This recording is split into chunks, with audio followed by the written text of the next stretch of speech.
Patrick Jardin, on est en 2025. Il y a 10 ans, vous perdiez votre fille lors de ce terrible attentat du 13 novembre.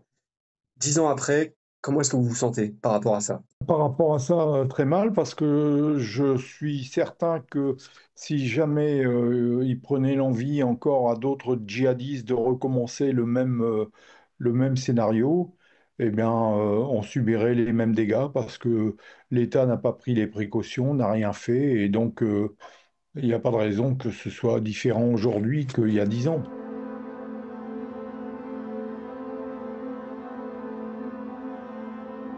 Ah, moi, je fais aucune réponse. Si vous voulez, la réponse, elle sera judiciaire. Moi, j'ai Hmm. transmis le dossier à mon avocat qui a déposé une plainte en diffamation et c'est la justice qui tranchera, c'est tout. Moi, je fais pas de réponse. Je vais pas jouer sur le même terrain que lui. Bon, si vous voulez, on le prend de qui ça vient, quoi. Bon, c'est Hmm. malheureux, c'est triste d'avoir un député français qui se permette de faire ce genre de réflexion. Ce qui est triste, c'est que je vous dis, il y a des Français qui votaient pour un type comme ça. Un gars comme ça mérite pas d'être député. Je peux admettre tout à fait qu'il ait des idées politiques complètement différentes des miens, et c'est bien d'ailleurs qu'il y ait des avis Hmm. différents, que ce soit à droite, à gauche, au centre. Bon, moi j'ai mes avis, j'ai mon avis politique, d'autres ont un avis diamétralement opposé, mais on peut se respecter pour autant. C'est Hmm. pas pour autant qu'on doit se tirer dessus au coin de la rue, quoi. Lui, apparemment, il préfère le combat physique. J'ai déposé plainte auprès de mon avocat, j'ai mis ça dans les mains de mon avocat, je me garde bien d'aller plus loin.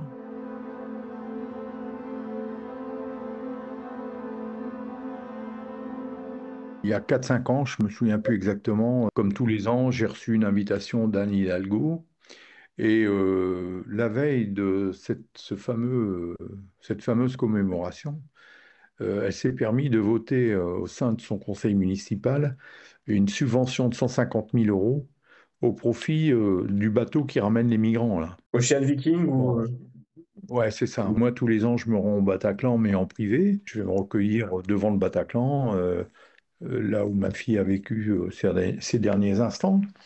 Et une fois, je suis allé, au bout du boulevard Voltaire, il y avait un chapiteau et tous les politiques se retrouvaient là, à boire du champagne et à bouffer des petits fours. Moi, ce jour-là, j'ai pas envie de boire du champagne et bouffer des petits fours, je peux vous dire. Je comprends. Donc, je vois pas ce que j'irais faire parmi tous ces politiques qui, Hmm. en fait, n'en ont rien à foutre.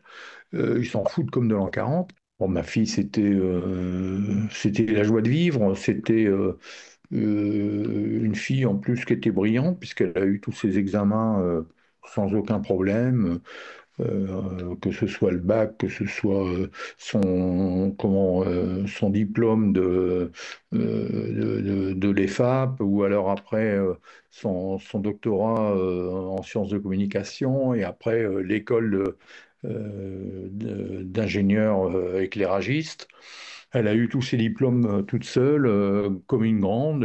Pourtant, je peux vous dire qu'elle n'a pas eu la vie facile puisqu'elle a perdu sa maman à 20 ans. À côté de ça, c'était la joie de vivre. Elle adorait faire la fête, elle adorait la musique, elle adorait le Bataclan. Pour elle, c'était un peu sa deuxième maison.